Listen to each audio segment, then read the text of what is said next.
Allez, t'es changé en boule de merdasse! Elle glow. Elle glow. Il faut qu'on pète. Alors moi il m'épate. Et on lui pèlera le son comme au bailli du Limousin. On a rendu un beau matin, on a vendu avec ce tripe. Flattez-moi. Eh ben la denrée, on est en France. Allez, cul sec. Bonjour, bienvenue sur Histoire d'en dire plus. Aujourd'hui on parle du film d'action, des films d'action, Rambo. Allez, c'est parti mon kiki. Donc Rambo, ou le titre original est First Blood, ou Rambo le Dévastateur au Québec. C'est un film d'action américain réalisé par Ted Kotcheff, sorti en 1982. Adapté du roman Le Premier Sang, en 1972, de David Morrell, c'est le premier volet d'une série de films centrés sur le personnage de John Rambo, interprété par notre cher Sylvester Stallone. Et oui, qui va éclater dans ce film et devenir célèbre. 7 ans après sa démobilisation, John Rambo, ancien béret vert et héros de la guerre du Vietnam, erre de ville en ville depuis son retour aux États-Unis. Rendant visite au dernier de ses anciens compagnons d'armes qu'il croit encore en vie, il apprend sa mort d'un cancer causé, selon sa mère, par l'agent orange, un défoliant largement utilisé au Vietnam par l'armée américaine. Reprenant sa route, Rambo arrive dans une petite ville d'une région montagneuse, Hope. Cherchant à se restaurer, il est accosté par le shérif de la ville, Will Diesel, qui ne veut pas de vagabonds chez lui. Ce dernier le raccompagne à la sortie de l'agglomération en lui indiquant le chemin d'un restaurant pour routiers situé à 50 km de là. Ulcéré, Rambo tente de faire demi-tour après le départ de Diesel, mais ce dernier revient et l'arrête sans ménagement. Jeté en prison pour vagabondage, refus d'obtempérer et possession d'un couteau, Rambo est maltraité par l'un des adjoints de Diesel, le sergent Art Galt, qui le prend en grippe dès son arrivée. Mais les brimades de Galt déclenchent chez Rambo des réminiscences des tortures qu'il avait subies quand il était prisonnier au Vietnam. Lorsque Galt et ses collègues essaient de le raser à sec, Rambo se révolte et après une violente bagarre, s'enfuit du commissariat en récupérant son couteau. Volant une moto, il sème le shérif Diesel lors de sa dangereuse course-poursuite en voiture. Rambo parvenant à se réfugier dans la forêt qui garnit la montagne alentour. Diesel organise ensuite une battue avec ses hommes, aidé de chiens de chasse et d'un hélicoptère. Traqué comme un animal par le shérif qui a rameuté ses troupes, Rambo est contraint à la défensive. Tentant d'échapper à ses poursuivants, il se voit forcé de descendre une paroi à pic de la montagne. En difficulté, car plaqué contre la paroi en surplomb, il est alors à la merci de Galt qui, désobéissant aux ordres de Diesel, tente de l'abattre depuis l'hélicoptère. À court de solutions, Rambo ne doit la vie sauve qu'en sautant de la paroi. Il atterrit durement dans un arbre en contrebas, ce qui le blesse sérieusement. En voulant se défendre, il fait accidentellement chuter Galt de l'hélicoptère lorsqu'il jette une pierre sur le pare-brise de l'appareil. Galt trouve la mort. Mis en joue par Diesel et ses hommes, qui se trouvent plus haut dans la montagne, Rambo leur affirme qu'il n'y est pour rien, mais les policiers ouvrent le feu, Rambo s'enfuit nouveau. Alors là, il y a un faux raccord lorsque Rambo leur parle. Enfin, il y a un problème dans le film. Il leur parle avec de l'écho. Et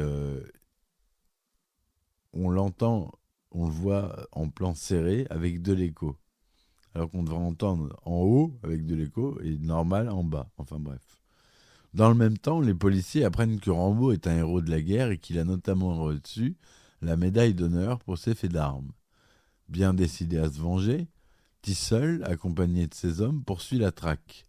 Mais Rambo parvient à les neutraliser un par un, utilisant son expérience des pièges, des ruses de guerre et de la guérilla acquise dans la jungle vietnamienne, avant de s'en prendre en dernier au shérif, le menaçant de son imposant couteau de survie. Après l'avoir pris au piège, l'ex-béret vert lui conseille de ne pas s'acharner contre lui. « Me fais pas chier, ou je te ferai une guerre comme t'en as jamais vu. » J'imite mal le doubleur de Sylvester Stallone, mais je peux vous dire que quand il dit cette phrase, elle est culte. Tissol, ignorant la menace, retourne en ville et fait appel à la garde nationale, mais refuse de passer le relais à la police d'État, faisant de ce cas une affaire personnelle. Des moyens considérables sont ensuite déployés pour retrouver le fugitif. C'est alors que le colonel Samuel Trotman, l'ancien commandant et mentor de Rambo à Fort Bragg, arrive sur les lieux et intervient pour convaincre Tissol d'abandonner un combat perdu d'avance. Selon lui, face aux soldats surentraînés qu'est Rambo, il n'aurait aucune chance. Trotman suggère à Tissol de désamorcer la situation en laissant Rambo passer à travers le périmètre de sécurité, la police pouvant ainsi l'arrêter plus tard tranquillement, ce que Tissol refuse. Il permet cependant à Trotman de contacter Rambo par radio. Trotman tente alors de persuader son ancien poulain de se rendre. Mais Rambo accuse Tissol et ses hommes d'être à l'origine de l'incident, affirmant que ce sont eux qui ont versé le premier sang. First Blood. Pas lui, avant de couper la communication. Plus tard, Rambo est surpris dans la montagne par un jeune chasseur, mais épargne celui-ci quand il voit que c'est un enfant. Désormais repéré, un détachement de la garde nationale parvient jusqu'à lui et le cerne à l'entrée de sa planque, une mine désaffectée. Ne prenant pas en compte les ordres du shérif d'attraper Rambo vivant, les soldats utilisent un lance-roquettes et détruisent l'entrée de la mine. Rambo survit et parvient à quitter les lieux par une autre issue. Il détourne ensuite un camion de l'armée, acquérant une mitrailleuse M60 et des munitions, et retourne à Hope afin de se venger de Tissol. Le soir venu, Rambo arrive en ville, il fait diversion en faisant exploser une station-service, puis détruit des installations électriques gérant l'éclairage public du quartier de la ville où se trouve le commissariat. Il fait ensuite sauter un magasin d'armes à feu situé près du poste de police, avant de se rendre vers celui-ci. Le colonel Trotman, conscient que Tissol n'a aucune chance contre Rambo, suggère aux policiers de fuir, mais le shérif refuse obstinément, prenant position sur le toit du poste de police en s'attendant à la venue de Rambo. Arrivé sur les lieux, Rambo aperçoit Tissol sur le toit. Après un échange de tirs, il blesse grièvement le shérif, qui chute à travers une baie vitrée et tombe sur le sol du poste de police, plongé dans la pénombre. Quand Rambo s'approche de Tissol, le policier le met au défi de l'achever. Alors que Rambo est sur le point de se venger du shérif, Trotman survient et l'interrompt juste à temps, l'avertissant qu'il sera abattu s'il ne se rend pas. Il lui rappelle qu'il est le dernier survivant de son unité d'élite. Après une phase de colère, où Rambo critique vertement l'action du gouvernement, ainsi que celle du mouvement d'opposition, pendant la guerre, affirmant notamment que l'on ne l'a pas laissé gagner, il fond en larmes et évoque son expérience traumatisante au Vietnam et son difficile retour à la vie civile. Trotman, parvenu à ses fins, le persuade de se rendre aux autorités. Il accompagne quand Rambo sort du poste de police, menotté et escorté par les policiers, tandis que le shérif Tissol, échangeant un bref dernier regard avec l'ancien béret vert, est évacué sur une civière par les ambulanciers. Voilà ce que c'était ce film. Donc au scénario, on a Michael Kozol, Michael Chakheim et Sylvester Stallone, d'après le roman Rambo de David Morrell.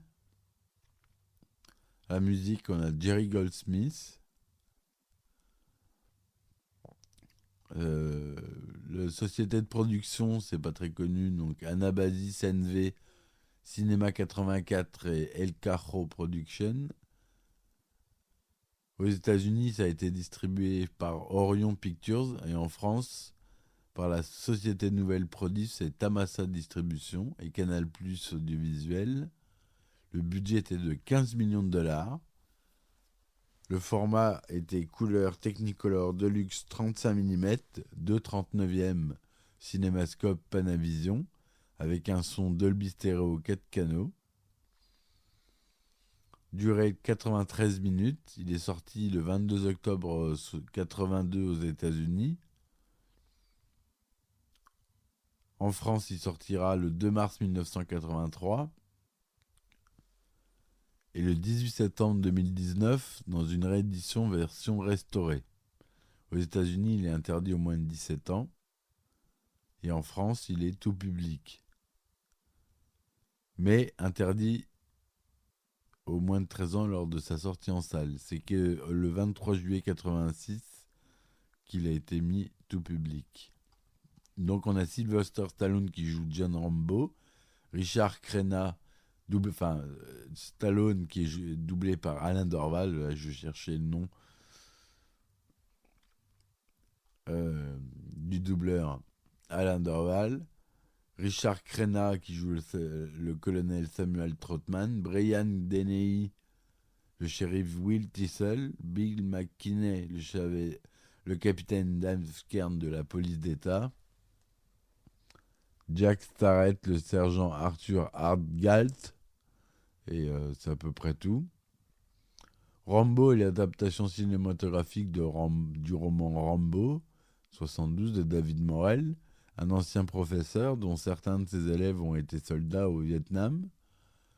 Il a écrit ce livre pour parler du problème de la réinsertion des vétérans ayant quitté l'Amérique de Kennedy, sûrs de leur bon droit, pour retrouver une Amérique hippie et moralisatrice qui formulait de sévères critiques à leur encontre.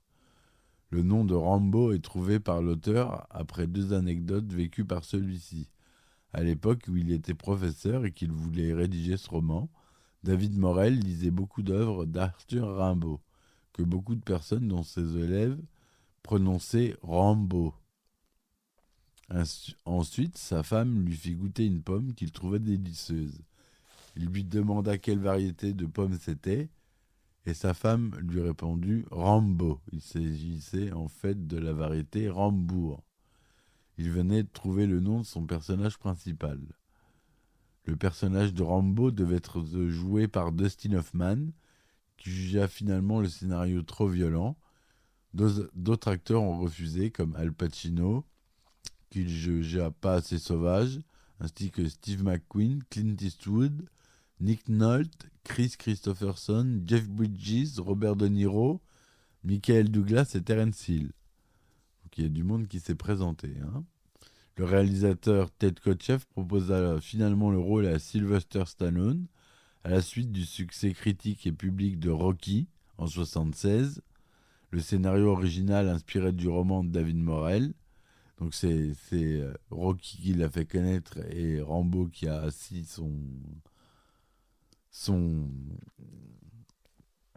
sa position de star au cinéma. Le scénario original, inspiré du roman de David Morrell, décrit Rambo comme un vrai psychopathe, un vétéran rendu fou furieux par son passé qui combat et tue sans merci après avoir subi brimades et humiliations. Stallone, ayant eu un coup de cœur pour son personnage et le sujet, apporta ses propres modifications au scénario, réécrivant son rôle pour en faire une victime de l'armée et de la société, montrant un homme perdu et hanté par des souvenirs de la guerre et qui ne parvient pas à se réinsérer dans une société qui le traite comme un paria alors qu'il a été envoyé au Vietnam pour défendre les valeurs de son pays.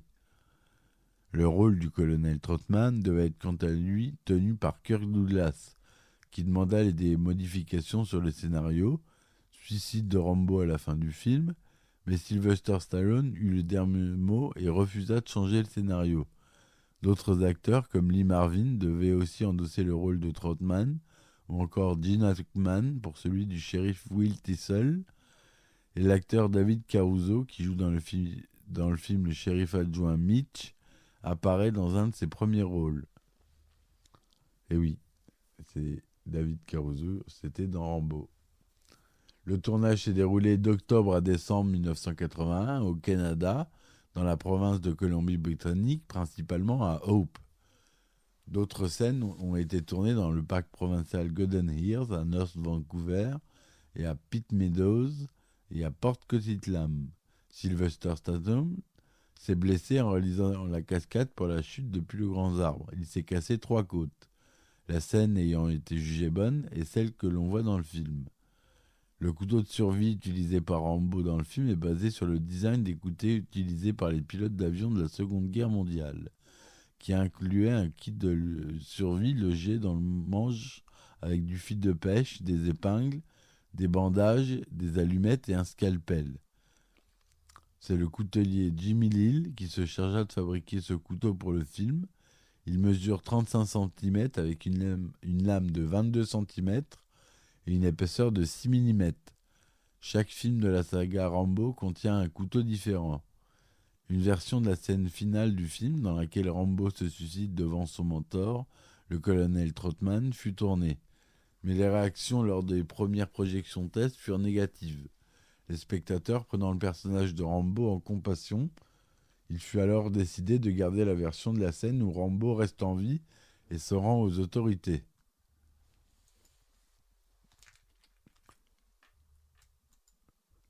Le film comporte quelques faux raccords. Lorsque le shérif Tissol dépose Rambo après le pont, on peut apercevoir le micro de la caméra dans le reflet d'une des vitres de la voiture au moment où celle-ci fait demi-tour. Pendant un court plan, juste après que Rambo soit descendu de voiture près du pont, les lumières du toit de la voiture du shérif sont éteintes et sur le plan suivant, elles sont encore allumées. Encore une erreur, découverte par beaucoup de motards. Lorsque Rambo sort du commissariat en courant, il dérobe une moto. Et c'est une Yamaha XT 500, pas une 500, c'était une 250, monocylindre à 4 temps. Pourtant, le son du moteur est celui d'un moteur à 2 temps, et ce jusqu'à la fin de la course-poursuite. Et ça, je me souviens quand je l'avais vu, ça m'avait sauté aux yeux. Motard, je suis. Lorsque cette même poursuite, la voiture de Tissol perd son enjoliveur arrière droit en pleine course, quelques plans plus tard, l'enjoliveur réapparaît à sa place sur la roue. Au moment du franchissement du barrage de police par Rambo, lorsque son camion atterrit après avoir percuté la voiture de police, on voit la ridelle s'ouvrir alors que sur le plan suivant, le camion poursuit sa course avec la ridelle fermée. De plus, on peut apercevoir sur le plan large extérieur montrant la collision, la caméra placée dans la cabine du camion pour les plans subjectifs. La bande originale a été composée par Jerry Goldsmith, dont le thème « It's a Long Road » sera repris dans les 3 suites et la série d'animation. L'album sera édité en 33 tours, en CD et double CD. À sa sortie, l'accueil critique de Rambo est mitigé. Plusieurs professionnels notant que l'intrigue du film manque de sens et de crédibilité. Le critique de Variety parle du film comme d'un gâchis et critique sa fin pour ne pas fournir une résolution appropriée pour le personnage principal. Plus récemment, Leonard Matlin attribue au film une note dans une étoile et demie sur 4 en disant que toute crédibilité s'envole au moment où Rambo s'échappe avec seulement une mauvaise coupure après avoir sauté d'une montagne dans des roches déchiquetées. Cependant, les critiques rétrospectives et ultérieurement ont été positives. Rambo est considéré par beaucoup comme l'un des meilleurs films de l'année 1982. Lors de sa sortie en DVD, le film a suscité une série de critiques contemporaines. Sur le site d'agrégateur Rotten Tomatoes, il obtient un score de 85% d'avis favorables sur 47 critiques et une note moyenne de 7,2 sur 10. Bien plus sombre et plus sensible que les suites qu'il a engendrées, Rambo est une aventure de survie palpitante qui tire pleinement parti des compétences d'acteur de Sylvester Stallone. Les 3 acteurs principaux du film ont reçu de nombreux éloges pour leur performance. Dans son article, le critique Roger Ebert du Chicago Sun-Times écrit qu'il n'aime pas la fin du film, mais c'est un très bon film, bien rythmé et bien joué, non seulement par Stallone, mais aussi par Crenna et Brian Denny. Il ajoute « Bien que presque tout, Rambo soit invraisemblable, étant donné que c'est Stallone à l'écran, nous prenons et donne au film une note de 3 étoiles sur 4. En 2008, Le film est placé à la 253e place de la liste des plus grands films de tous les temps du magazine Empire. À sa sortie, Rambo connaît un succès commercial, notamment aux États-Unis, mettant en lumière les frustrations engendrées par la défaite camouflée de la guerre du Vietnam et le besoin de reconnaissance des soldats qui avaient vu leurs idéaux bafoués. Sorti aux États-Unis dans 901 salles, Rambo prend directement la première place du box-office lors de son week-end d'ouverture avec 6 600 000 $ et en première semaine avec 9 millions de dollars. Il occupe la tête du podium durant les 2 semaines suivantes, ayant déjà engrangé 21 millions de dollars. Il ne sera pas diffusé au-delà de 1054 salles, ce qui est très peu, et finit son exploitation avec 47 212 000 $ sur le territoire américain, rentabilisant son coût de production. Si le film connaît un succès commercial correct aux États-Unis, c'est toutefois à l'international que le film connaît son meilleur résultat, rapportant 78 millions de dollars à l'étranger. Avec 3 millions d'entrées, le film est le second meilleur résultat du box-office français, derrière le second volet, 5 805 000. Le succès de Rambo sur le territoire français conforte le statut de vedette de Stallone avec le triomphe de Rocky II, l'œil du tigre, sorti 5 semaines plus tôt et qui a réussi à totaliser plus de 3 millions d'entrées. Entre 1982 et 2018, Rambo a été sélectionné 4 fois dans diverses catégories et a remporté le prix Jupiter 82 du meilleur acteur international décerné à Sylvester Stallone. Si on peut interpréter ce film comme une glorification de l'incapacité des bérets verts pendant la guerre du Vietnam, on peut y voir également une dénonciation des horreurs de la guerre, des troubles de stress post-traumatique qui peuvent ressentir certains soldats lors de leur retour à la vie civile, leur difficulté à reprendre une vie normale auprès de personnes qui n'ont pas vécu la guerre et ses séquelles, ainsi qu'une accusation grave contre une Amérique bureaucratique qui se moquerait des soldats partis combattre pour elle. Dans sa tirade finale, Rambo clame « C'était pas ma guerre, c'est vous qui m'avez appelé, pas moi. J'ai fait ce qu'il fallait pour gagner, mais on n'a pas voulu nous les laisser gagner. » Voilà la réplique. Le film serait donc plus complexe que la critique professionnelle en avait dit alors. De ce point de vue, on pourrait presque considérer Rambo qu'il est transformé en machine à tuer par les militaristes de Washington et se retourne contre les civils militaristes de l'Amérique profonde. Le colonel Trotman déclare d'ailleurs « Je ne suis pas venu sauver Rambo de la police, je suis venu vous sauver de Rambo », qui soutiennent pourtant l'utilisation de la force et les interventions militaires à l'étranger. Elle n'hésite pas à utiliser une débauche de policiers et de réservistes, là où peu d'humanité aurait suffi à éviter le conflit.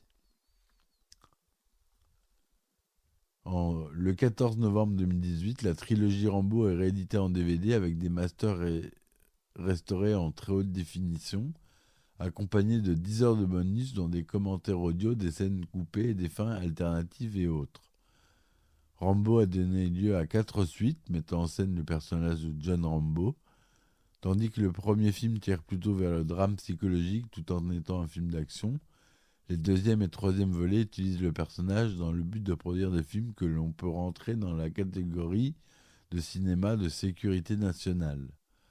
Le succès de Rambo, qui était au départ basé sur les douleurs et les problèmes psychologiques engendrés par le conflit au Vietnam, se serait donc inversé après le premier opus pour donner naissance à des films ouvertement patriotiques de l'Amérique réganienne, qui rompt avec les discours culpabilisants de la guerre du Vietnam et célèbre la force à l'initiative individuelle. Le quatrième volet reviendra davantage du style du premier film, bien que l'action et la violence y occupent une place importante. Le cinquième film revient quant à lui au concept des films d'action des deuxième et troisième films, mais sans implication politique. On a une série d'animation en 1986 de 65 épisodes de 30 minutes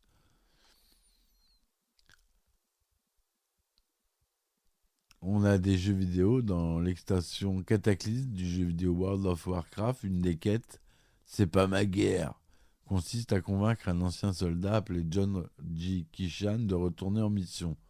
Le nom du donneur de quête est d'ailleurs Trotman. Par la suite, le joueur doit récupérer les objets fétiches de Kishan, un couteau de survie, un arc, une amulette et un bandeau rouge. Plusieurs films font référence au personnage de John Rambo. Dans Gremlins 2, on voit le personnage de Gizmo mettre un bandeau rouge autour de la tête. Dans Mafia Love de 2001, on voit Sylvester Stallone qui fait une référence à son personnage de John Rambo. Le fils de Rambo, avec un W à la fin en 2008, est un hommage à Rambo. L'action se déroule en 82 au moment de la sortie de Rambo au cinéma.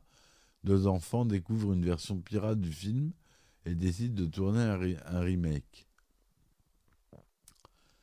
Le film Hot Shot 2, 93, parodie largement Rambo 2, La Mission et Rambo 3 et Rambo 1.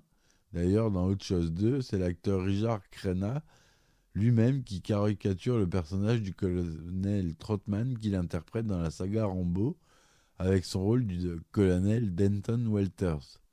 Dans un sketch de la télé des Inconnus du trio Les Humoristes, Les Inconnus, une bande-annonce du film parodique Jésus 2, le retour, montre de la vie de Jésus de Nazareth doté de la personnalité de Rambo, luttant contre Ponce Pilate. Et il y a aussi un sketch des nuls qui montre que Rambo qui doit partir en mission, mais il ne comprend pas ce qu'il doit faire, au désespoir de son supérieur hiérarchique qui essaie de lui expliquer en vain sa mission, même avec des mots simples. Il me fait beaucoup rigoler ce sketch. Très drôle. À voir sur YouTube. Vous tapez Rambo nul et vous allez le trouver. Voilà ce que je vais vous dire sur ce monument des films d'action dramatiques. Merci de m'avoir écouté jusque-là. J'espère que ça vous a plu. Je vous dis à très vite pour de nouvelles chroniques. Merci de me soutenir sur Tipeee. Mon Ulule va bientôt sortir. Vous avez Patreon aussi. Vous tapez Histoire d'en dire plus dans les recherches. Et vous m'aiderez. Et il y a des épisodes inédits pour ceux qui s'abonnent sur Patreon. Voilà. Merci beaucoup. Ciao, ciao. Il a été changé en boule de merdasse. Elle glow. Elle glow. Il faut qu'on pète. Alors moi, il m'épate. Et on lui pèlera le son comme au bailli du Limousin. On a rendu un beau matin. On a pendu avec ce tripe. Flattez-moi. Eh ben la denrée, on est en France. Allez, cul sec. Hop.